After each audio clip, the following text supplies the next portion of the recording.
movement that is really, really good to get your left hip internal rotators, that left inside thigh muscle, and also some right glute max. So you're just gonna position yourself on your left side, knees bent, and kind of soften through your back. So tuck your tail just a little bit.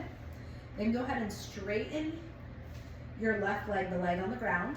You're gonna take this right leg, bend the knee, and find the foot on the ground. Now, it's not as important as where exactly your foot lines up. It could be lower, but you wanna get it as high as you can tolerate and keep your foot on the ground, all right?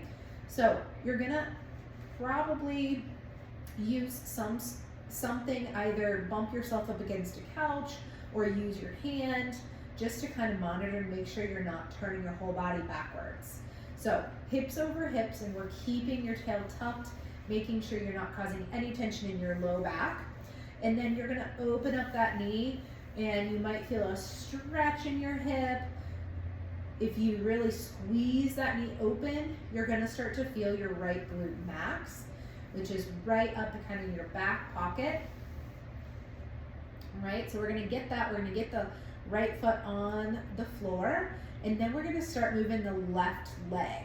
So keeping this right knee pressed out, keeping your hips stacked over one another, making a nice straight line from head to left foot, and you're just gonna barely lift that left foot off the ground. Now, you don't wanna let your right side crunch up. You wanna kind of keep that right hip long as you reach. So no rocking on your hips.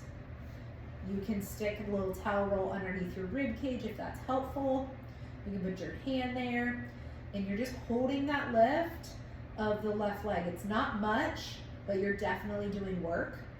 All right, you can start to experiment with internal rotation, which means your toes are straight ahead, and then you're gonna rotate them up toward the ceiling, and you'll feel how that changes along your inner thigh.